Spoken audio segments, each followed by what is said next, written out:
everyone, and welcome to Destiny Talk Show. I am your host, Donna, and today we have a special guest. We have the man of the hour, the jack of all trades. Let's give it up for D. Mott. She said too much. Well, we also have Toonsworks Media in the house. And also, although we are recording live right now, but we are also recording to go on a different platform, on a different channel on TV. So make sure you be on the lookout for that. I'm very excited for that. But right now, we're going to get all into it. How you doing, D-Mott? I'm here. I'm alive. I'm getting through this weird time that we're going through. And I'm excited to be on your first show back. So that's an honor and a privilege for me. Well, I thank you. I truly appreciate that.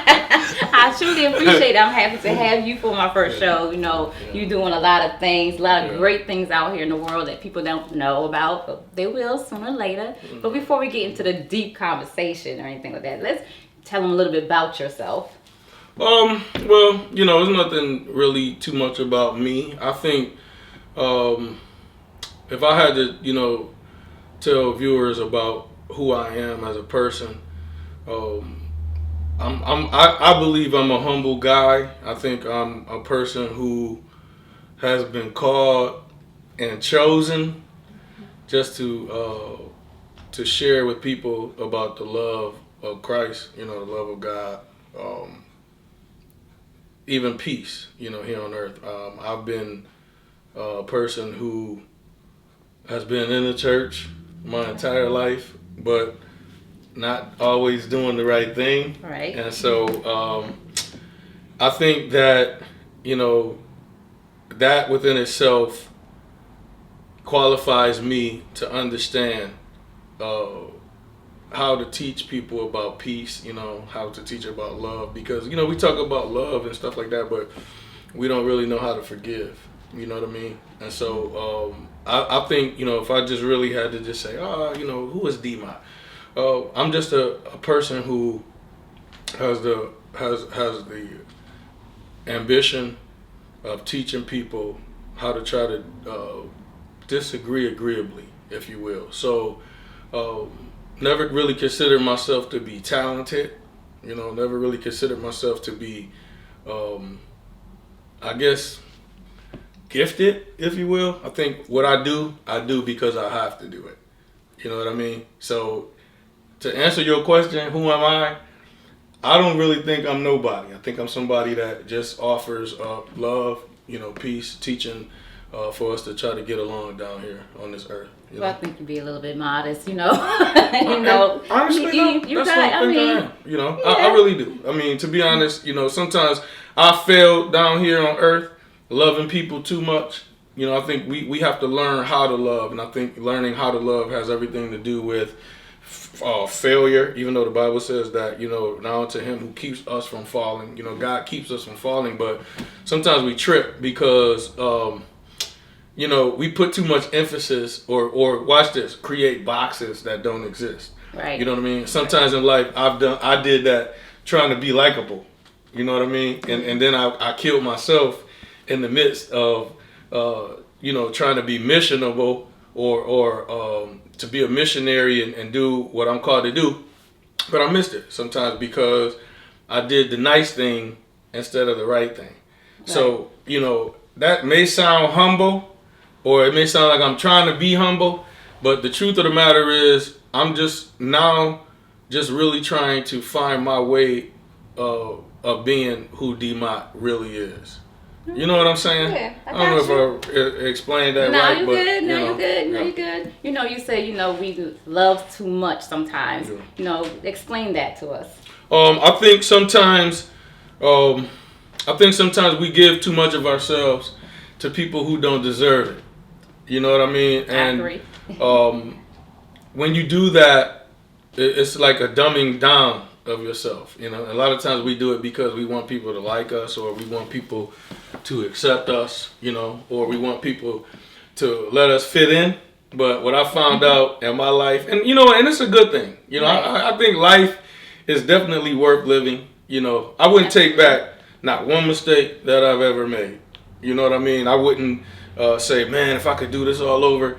A lot of times I used to do that, but it doesn't make any sense. You know what I mean? I Right. think that I've learned from every failure that I've made in my life. I've learned that sometimes you could love people and they won't love you back.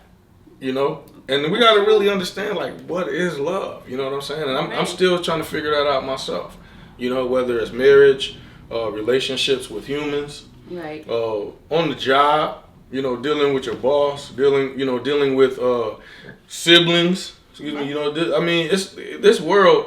You know, it's a tough world, but Oh, yes, I think yes. what's tougher sometimes is living in life with yourself. Right. You know what I mean? That's tough for me. You know what I mean? And I'm a person. I know I'm called. I know I'm chosen to encourage a particular group of people. Right. But it's, you know, love is something you got to work at every day. You know, the Right. Bible says this about you know, there's like 3 characteristics that humans have that we have to have. You know, and it's faith, hope, and love. But the greatest of the 3 is love. Right. But it's a mystery. You know what I mean? Right. So we could talk about love like all day. All day, all You know what I day, mean? all day. Yeah. You know, you talking about faith. You know, Yeah. a lot of people out there are in fear. What do you Yeah. say about that? I always say you gotta walk in faith. If you know God, you gonna walk in faith, not in fear. So Yeah. how you feel about that? You know what? That's interesting. You know me pretty well. Right. I don't hold my tongue about anything. You know what I mean? I also don't. I don't feel that I'm too high or mighty or too great that I can't apologize either. You know, but I think sometimes fear is healthy. You know what I mean? The Bible says that God didn't give us the spirit of fear.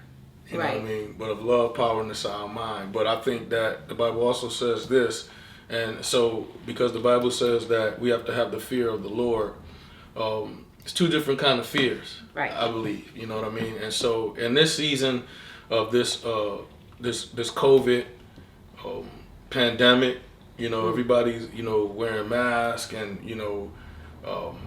going off of what the government is telling us and this and that, and and I'm not saying that people haven't died from it, because it's real. Most definitely. It's a real disease, but it's also a man-made plague. I felt like there's many things that we I don't know if we can get that deep today, Get but, deep. Oh, you all know, inclusive. I think this thing was created to put fear in our hearts, especially for the church. Right. You think about it, church can't have church right now. You know what I mean? When this is the time for us to really worship and make a sound.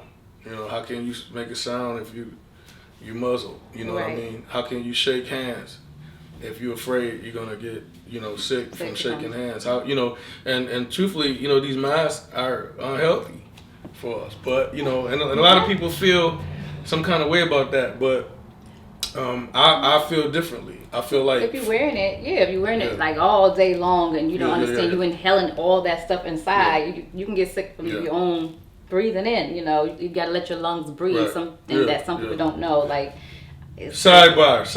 Right. Everybody that's listening, check this out. Like, we're practicing social distancing, but we don't have on masks because we have faith. Right. And the faith is this. The Bible says in the book of Psalms, chapter 91. You can read from 1 down to 10, but pay attention to verse 10.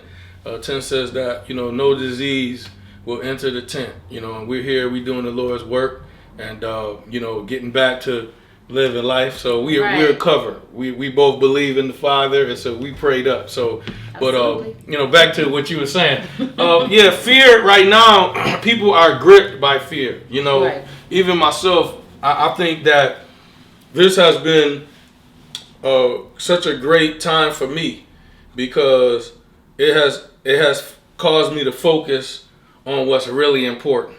Right. Music is not important. Making albums is not important. Television is not important. All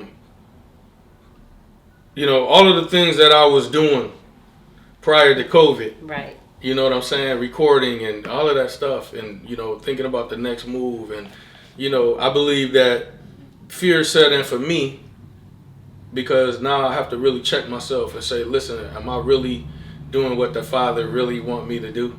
I had to check myself. You know what I'm saying? I had to check myself because it's one thing to say you trust God and trust in God and you believe in the Father, and you believe that you're doing what you call, but it's another thing to let Him lead.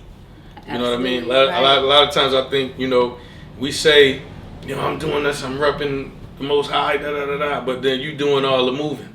You moving without asking, or you saying, for the Most High I'm gonna live, and for the Most High I'm gonna die. But you wake up every day, I'm getting ready to do this, and you don't even ask Him. You know what I mean? So for me, I know that people are in fear right now, and they have good reason to be concerned, but it's two fears. The fear of the Lord, and then some people are fearing like living life, which becomes anxiety. You know what I mean, and stress, and I think we are dealing with that in a little way, but some more than others. But for myself, this has been a great time for me to learn that I got a lot of work to do.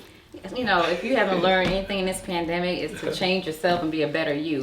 That's the beauty of it all. Because myself, I had to go rethink everything and change my train of thoughts and everything. And and then a lot of people that you was with and around, they show you who they really are. So now you're you can't be with those people. You got to switch over here. But going back to fear and faith, do you feel that with this world going on today that they're taking God out of everything? Well, I think that's been happening. Because, the thing about religion, it's such an argument today. You know what I mean? Because people, it's so many different religions. Myself personally, I pastor a church in Buffalo, New York, called the Remnant House Outreach Church. Shouts out to the Rock Movement. Hey. We, and I don't teach, I'll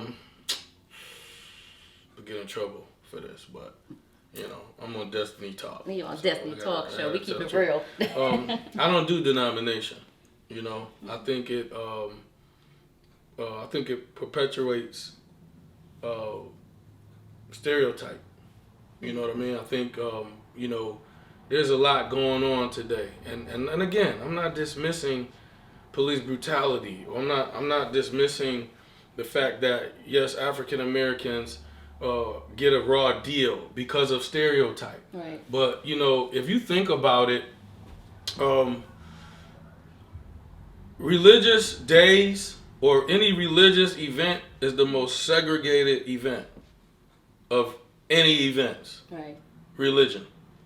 Why is that? Because sometimes people feel comfortable setting up religion that they can control. You know what I mean? Yeah. And personally, I just feel like I love everybody. My grandfather used to always say, God rest his soul, Reverend Albert Spells. He said, there's no all of anything. There's all white people aren't bad. No, they're not. All black people aren't bad. No, they're not. All Hispanics aren't bad. That's true. And we have to live life. And so this thing is bigger than a conversation. But since we're having it, I'm telling you what I feel. Right. And I feel that the way I'm going to teach about God is I'm going to teach about love. I'm going to teach about forgiveness. And I'm going to teach that if things happen in my life, it's the will of the Father. Right. And I have to deal with it. And so I have to pray, not just that bad things don't happen, but I have to pray that I don't hurt people. Yeah. You know what I'm saying? Like we gotta really start. That's true. I'm not all deep in talking and speaking in tongues and all. Like, listen, all of that's great. Right. But right now, in this world, we have to learn how to communicate and learn how to be hospitable to one another. Right. You know what I mean? Because stereotypes is what's causing all the fear. People like Caucasian people all over the world now, wherever I go, is like talking to me out of fear.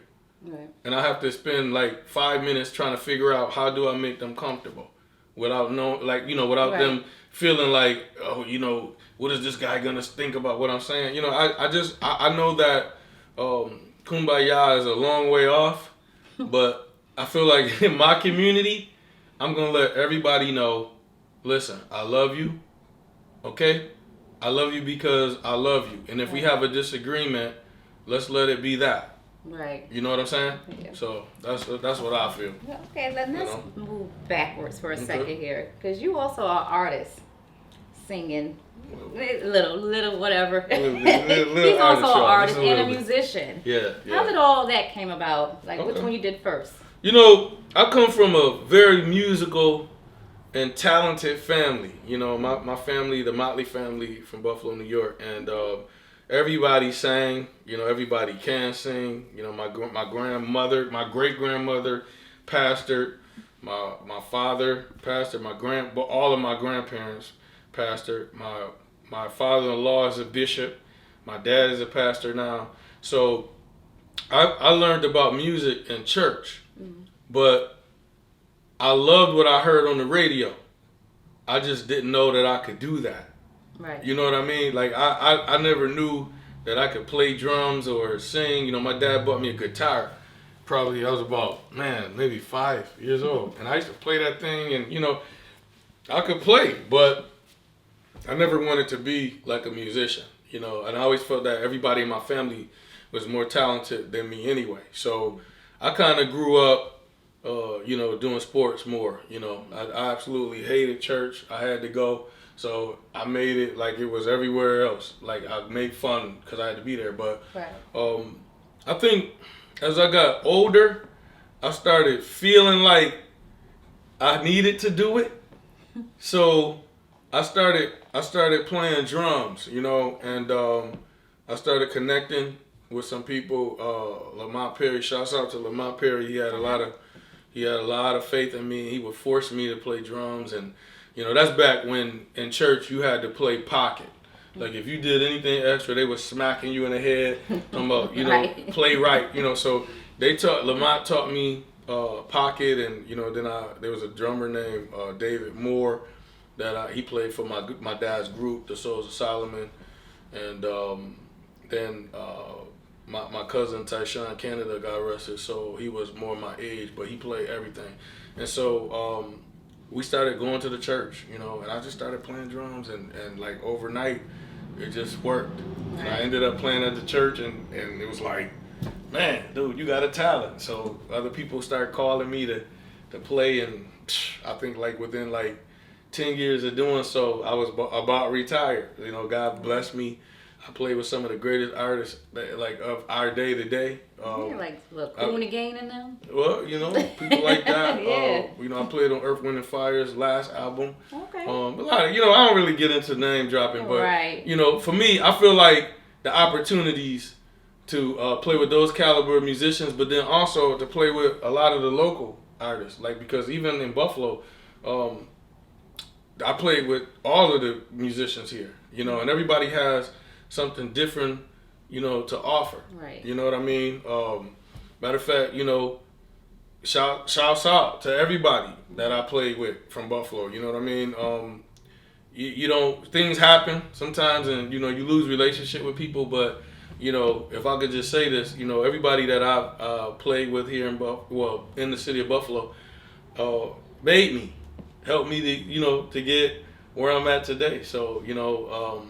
I enjoy playing drums, and once I, started going into ministry, I kind of didn't play drums anymore. You know what I mean? But that's how I started off in church. Okay, but then you started singing though. Yeah, I think singing was something I could do. I just never did it. Yeah. You know what I mean? Cause I like I said, I would look at my sisters. You know, they had a group out back in the day. They were popular. They had a deal called the Motley Sisters. Matter of fact, they had to change their name. They were sisters, but they had to change their name because Missy Elliott had a group out called Sister. I think Stevie J was a part of that, and them guys. So they ended up having to change their name. But anyway, you know, they could sing. You know what I mean? And it was like when they got their deal. I think my first like R&B gig was with my sisters. I think they fired their drummer, They was like, yo, my brother played drums. You know, we got to fire the drummer. Shouts out to Mario Weber.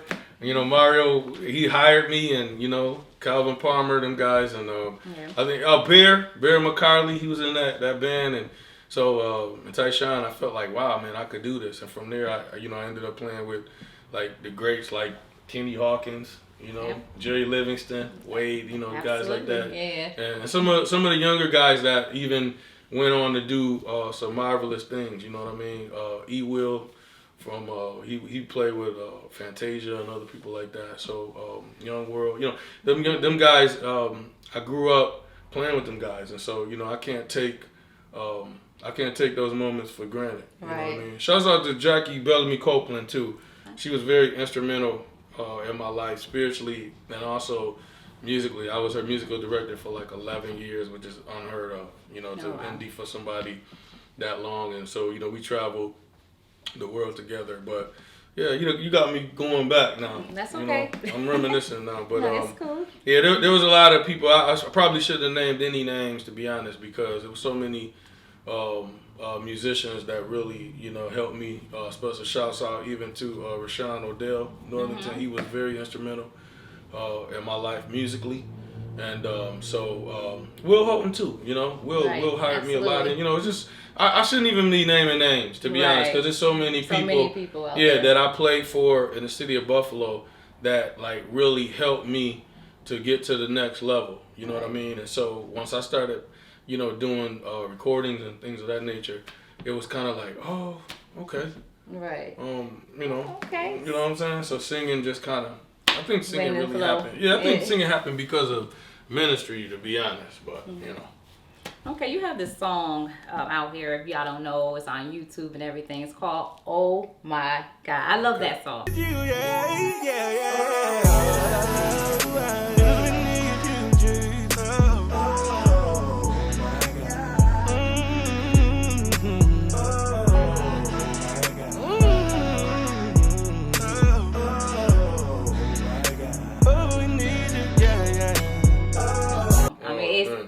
About the world, and I think it even fits more so with the world that's going on today. You know, what made you or inspire you to do that song? Donna Durham, I gotta be honest with you. Every song that I have written has come from a place of hurt, a place of pain.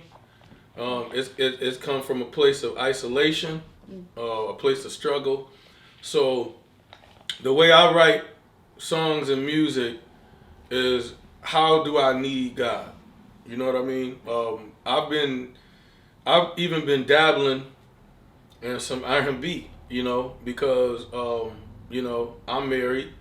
I think that a lot of times, you know, Christians are shunned from anything except for singing gospel music. Right. You know, and I don't get that. Like, you know, I don't get it at all. I think we have emotions. I think God cares about believers in every way. I think He cares about us financially. I think He cares about us socially. He cares about us economically. He cares about us sexually. You know, He cares about us. The whole the Lee family. You know, and it's like when I think about the divorce rate and religion, it's very high. You know what I mean? And I think a lot of that is because we're taught to just do church. You know, like not life. You know, the church is more important than everything, and I don't think that that's what God wants. But oh my God, that song came to me. I believe it's a prophetic song, to be honest, because it came to me probably like about a year and a half ago, and I wrote that song, and I called Roderick Bonner. Okay. Shouts out to Roderick Bonner. It's my little bro. Called him. I said, "Hey man, God gave me another one," and he said, "Man, come to the lab." And I went to the lab, and it's like it was like ministry in there. You know what I mean? He came up with the production, and I wrote the song before the music. You know what I mean? That's how you know when it's something that just have to come out. Yes, and absolutely. And then Roger was like, "Yo, let's do this. Let's," you know what I mean? And so I recorded that song in one take. I felt like that might have been one of the best studio sessions that I had. You know, I felt like God was there with us. So a lot of people really like that song. So I'm humble and I'm honored, not because I wrote it, but Right. because it is a prophetic song. And so I posted something a couple weeks ago because we've been doing, for the last couple weeks, we've been doing like a multicultural prayer. You know what I mean? I think in these days and times right now, I don't think we need services. You know, I don't Right. think we need gatherings. I think we need to get together and pray. You know, the Bible teaches us that. You know, Book of 2 Chronicles chapter 7. Right. Amen. Amen. Wow. If you go slide down some of those verses, you know what I mean, 12, 13, 14, 15, 16, the Bible tells us that if we call ourselves his people, and then we will humble ourselves from what we're doing, you know what I mean, and humble ourselves from who we don't like and who we gonna deal with, Right. you know, and then we would pray and then turn from the things that we're comfortable doing that is not pleasing to him, then he will heal our land. And so I made up in my mind that I'm going to stop reacting to the foolishness of others, stop reacting to, you know, whatever people say Right. about me, you know, stop reacting even when people are right about me, you know, just love and pray. You Right, know what because I mean? sometimes when we react with people, you know, saying bad things about us, you know, it have a tendency to be on our brain, and we can't think. We so worry about what they saying about us. You know, you should not be thinking about that. Just be you, be true to you, and just do your thing. You know, that's all you got to do. Yeah. Which is something I'm really learning in this season. I'm learning how to stop defending myself. You know, the Apostle Paul made that mistake with the Church of Corinthians. You know what I mean? It's about, right now, it's not about me and what I believe against you and what you believe. Right. You know, it's about how can I spread love? How can I apologize if I've wronged you? How can I say, you know what, I got some things in my flesh that that I need to work on, and so I did this to you, and I was wrong. Not waiting for somebody to say, hey, you know, yeah, you know, I was wrong too. Like, that don't matter to me. What matters in this season moving forward is that my wife knows that I love her. My children knows that I love them. My family realizes that I love them, and my enemies understand that I'm apologetic for responding or for initiating foolishness. You know what I'm saying? So, how do you balance from being a pastor, a husband, a father? How do you balance everything? Artist, musician. How do you get a chance to balance that? And you're like busy, and you also have a job and everything. You know, people think that I balanced it. Mm-hmm. I didn't really do a good job of it because I was too busy concerned about everything except for me. You know what I mean? But now I'm learning how to do that because I understand that my purpose is to feed people love. So now I have to understand, wait a second, you know, I'm not just a dad and a husband and a City of Buffalo employee and a musician and an artist. Like, I'm a person that I have to be healthy. Right. So I'm not ripping and running, trying to please and feed all of that no more. I'm like, okay, my family is definitely first. Okay, then now it's this church, and then whatever else happens after that, you know, my job is after church, of course. But you know, whatever happens after that is what happens. Okay. Now, do you get any backlash from being singing some R&B music and knowing that you're a pastor? Absolutely. I think I don't, but I don't care. Yeah. I don't care. You know, I think we get into trouble caring about what people think about us instead of understanding what God has called us to do. Right. You understand what I'm saying? Like, I believe that God is everywhere. Okay? God is love. And so, my experiences in life, you know, my family was in the church. My father's side of the family. But my mom's side of the family was not. That was the side of the family that you know, that I clung to. You know what I mean? So that side of the family is where I learned a lot of the things that I did not learn in church. You know what I mean? Right. And so, you know, and it's no pun to them, because you know those guys they're great guys. They showed me love. You know what I'm saying? I you know, but I was more into that. Right. You know what I mean? And so, growing up in the city of Buffalo, New York, I mean, it's very hood in Buffalo, you know, but I came from a family that dealt with everybody, both sides, white people, black people. You know, I really can't say that I've ever dealt with racism. I'm gonna be 100 right there. You know, Right. I don't really know. You know what I'm saying? I don't remember. I can't recall. You know, I've Right. had some instances just like recently where, because now I'm in this place of like forgiveness and stuff, I had to deal with a person who I knew I felt like they were kind of mad at what's going on. And so they kind of lashed out at me. And then because I'm a pastor, I'm kind of like, yo, man, who you think you talking to at first? But then it's like, wait a second. That's not the way, D-Mont. Like, that's not the answer. You know what I mean? Somebody have, you know, has showed you grace and love before. So, like learn how to stop doing that. Right. You know what I mean? So, you know, this is an interesting interview because you know, this stuff is everything you're asking me is stuff that, you know, I've just been praying about being stronger. And so, you know, being a better husband is what I want to be. You know what I mean? Me and my wife, we've had a lot of issues in our relationship because we just alike. You know, she's strong. And I think that sometimes in relationship, especially with African Americans, you know, African American men sometimes, you know, they don't appreciate the strong black woman. We want that. But then when you get her, it's like, oh, Can't man. handle her. You know what I mean? I mean, and no disrespect. You know, I feel like that's what happens, and a lot of times, I take my job. A lot of times in my relationships, I take my job over serious. So it's like, oh, I got that. Oh, I got that. Instead of sometimes letting her fall and then saying, hey, let me help you out. Right. You know what I mean? So we're like much better. You know what I mean? And this has like been since COVID. You know, we've been going through some things and getting stronger. My children, I'm learning how to be a better father because I'm not ripping and running. Like I really don't care about music right now. Like I really don't. Like what I care about is putting music out. Right. You know, I'm not no longer do I care, oh man, is this sound good? Does this sound good for radio?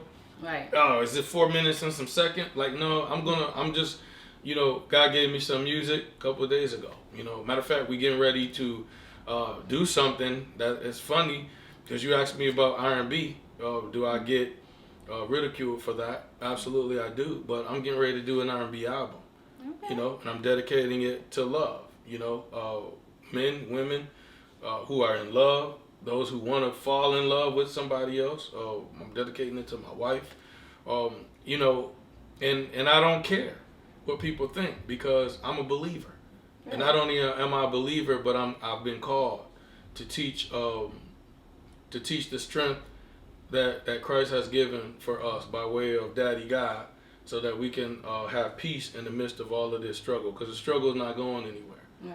You know what I mean? But yeah, no, I don't, to answer your question, I don't worry about people judging me about my music preference, and I definitely learned how to balance my family and all of that other stuff because I just don't balance it. I just do what's necessary, what's next. You know what I'm saying? Because the thing that's next is the thing that's necessary. Right. You know? Absolutely. Yeah. Well, yeah. So R&B album coming out. Yeah. Oh, that's should be surprising. I can't wait to hear it. Yeah, shouts out to Black City Music Group, Los Angeles, California, Austin Jacobs, Detroit, Michigan, Darren Diggy Simpson. Like, we working on it right now. You know, the first single coming out is called Angel. Oh. I'm excited about that song. You know, it's R&B, but it's okay. I mean, because what you're singing about, you know, is love. Yeah. And what we don't understand is, a lot of people don't understand is, Jesus is love. Absolutely. Jesus is love. You're not talking about singing about ratchet stuff or, you know, shake that whatever. No. You know, love, it's love. Love, not lust. That's right. what I'm doing. Love, not lust. Right. And you know, and it's necessary. You know what I mean? It's we need you know, things are changing. The word of God never changes, but the times on the earth change. Right. And you know, I've done more ministry and I've been more effective outside of the church wall than I have been being in church service. You know, I've been more effective outside of church, being able to, you know, be in environments where people are like, wow, man, you know, I like what you I like what you said right there. Because, you know, my music, none of my music really sounds like music I could sing in a church service anyway. Right. So it's kind of like, you know, oh well. And most of the music that I sing, I can sing on secular platforms. You know what I mean, and stages. So you know, I enjoy being who I am. You know, that's a great thing. You have to do that. You know. Yeah. So do you ever encounter any music industries out there? I mean, you don't have to name names or anything like that. You know, but have you ever been in the music industry as far as doing business with? Yeah. You know, I'm not embarrassed to really say that. I just, you know, it's funny you asked me that. I was telling my wife a couple of weeks ago that, you know, when I pass away, like I don't want to be known as a musician. Right. You know, I was telling her, you know, don't talk about who I played for. Like, you know what I'm saying? Give my drums to my son. You know, let him continue to, you know, play and do whatever God's gonna do out of his life. Right. But you know, I feel, and I'm gonna tell you why I don't really care to talk about like certain names, like the names that I did drop. You know, I have relationship with those guys. Like, you know what I'm saying? So like we're on a personal level. Right. You know, shouts out to Shawnee Mack, Cool in the Game. That's my bro. You know, shouts out to Tim Mole. You know, and Charlotte, his wife LaDonna. You know, these are people that, you know, that I've had relationship with and ate at their house, had keys to their house, you know, and could show up in Charlotte and he got a key for, you know what I mean? Right. Those are the people in the industry that that I really would say, oh yeah, I worked with those guys. You know, of course, Kenny Hawkins, one of the greats. I said his name earlier, Jerry Lipston. You know, those guys are people who really believed in me. You know, swore by me when they had to do things that that was considered, hey man, we gotta, you know, bring the dogs out. You know what I mean? So right. and I thank God that I was considered one of those drummers. You know what I mean? The experiences were out of this world. You know what I mean? Meeting a lot of those people. But one of the reasons why I don't like to name drop is because sometimes people begin to look at you as if you're better than them. Right. You know what I mean? Oh. Or they cling to you because they think you're going to help them. Like, I can't help anybody do anything. Like, because what I did because God made that happen for spiritual reasons. You know what I mean? I needed it at that time. Or I had a relationship with those people. And, you know, it's about who you know in this world. But then also, you know, I was a pocket drummer. You know what I mean? So I was blessed and fortunate enough to travel the world, you know, playing for a lot of different major artists. You know what I mean? Going for free, flying here, flying there. But you know, as I got older, it definitely got a little taxing. You know, like, you know what I mean. But and then when you have a family, it's kind of like, oh man, you know, can I really be here and there at the same time? Right. But I would say, if I don't know if this is a question, but I'm gonna ask a question before you ask it. Like, overseas for me, I went overseas. I was gonna ask that. Yeah. I did a tour as a singer, which I never even done as a drummer. You know, overseas, like, you know, as long as I did over there. And we were over in London. We did London, Croydon, Paris, France, Nice, France, and Cannes, France. Okay. And so, you know, when I performed in Cannes, it was on the legendary Riviera, you know, and I was like, man, like this is incredible, you know, like I'm walking the world famous Riviera and Cannes, France, and I'm singing at the world renowned Cotton Club, and not just singing in here, but I'm singing gospel. You know what I mean? And so I almost messed the gig up because afterwards everybody was like, man, you know, I used to go to church. You know what I'm saying? So I'm like, here I am. I'm in this bar, and everybody like, yeah, man, that was like super dope. Like, dude, gospel, you know, man. But then now everybody feel like, man, can I perform this rap music? Can I say what I, you know what I mean? And I just made everybody feel comfortable. I'm like, listen, guys, you know, this is what you guys do. You know, we'll chat after, and I did. I got a chance to chat with everybody, and you know, overseas was amazing. You know, I was able to sing to people who didn't speak English. You know what I mean? And they knew the words. I did a radio show in London and found out how well my album was doing over there. It's just, you know, for me, those are great feelings. Right. But at the same time, it was like, okay, I know I got to go back home. And now that I came back home, it was like, okay, back To reality. yeah, back to, you know, because it's just a different level of necessity here in America. You know, we think we're free, but really we're enslaved here. You know what I mean? Like places, some of those places I went to, they were honest with me.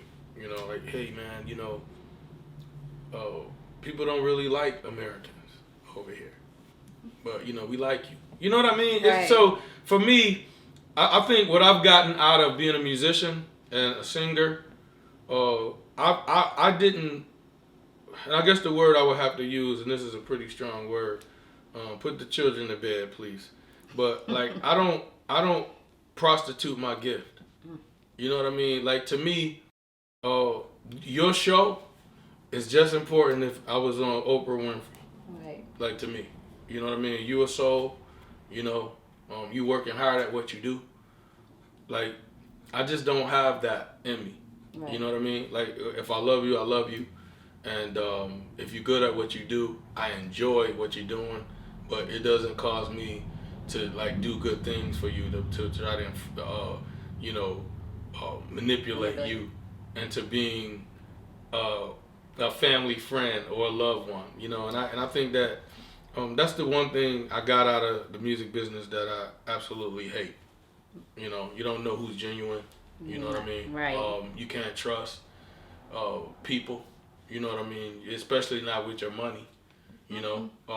And so the industry is just that. It's an industry. The industry. Absolutely. You know what I mean? Yeah. You know, you lucky and blessed if you come out of that with a real and a true friend. You know what I mean? I've had some horror stories, and I've heard some horror stories. Matter of fact, some of the biggest artists in the world that we know today. If you could sit on this couch with them and hear their experiences, you'd be like, wow, could I have taken that? Right. You know. So I feel fortunate to be able to do or have done the things that I've done, and to have made it out unscathed. Like, cause I'm good. Right. At the end of the day, people could steal from me, and they have, you know. But I'm gonna be all right. You know what I mean? Because I don't put my trust in the industry. You know, for me, my trust is more ministry. You know what I mean? And listen, people, that's coming from a guy like I'm only a sinner. You know, I think it's hard for people to accept me because I am so honest about my bad. You know what I mean? Like I'm gonna tell you about my bad before my good, because you need to know. Like, listen, God uses dirty people or works through dirty people, and He cleans them. You know what I mean? And so, yeah, I just, you know, my experience with the music business is just that. Like, I enjoyed every moment of it. I enjoy even what I'm getting ready to do. Matter of fact, we're gonna record the album in LA. Okay. We're just waiting on Austin and Darren to let me know when, and then we're gonna set it up. And I'm gonna go down there for about 2 weeks, and we're gonna get this 5 to 6 song EP out, and I'm gonna probably fly my family out. Yep. And we're gonna have some fun, and then I'm gonna get to work and send them home, and I'm gonna finish the album, and I'm going to release it, and I'm gonna invite everybody to come to the release, and we're gonna celebrate, have fun, you know, laugh, and prayerfully, the music heals relationships.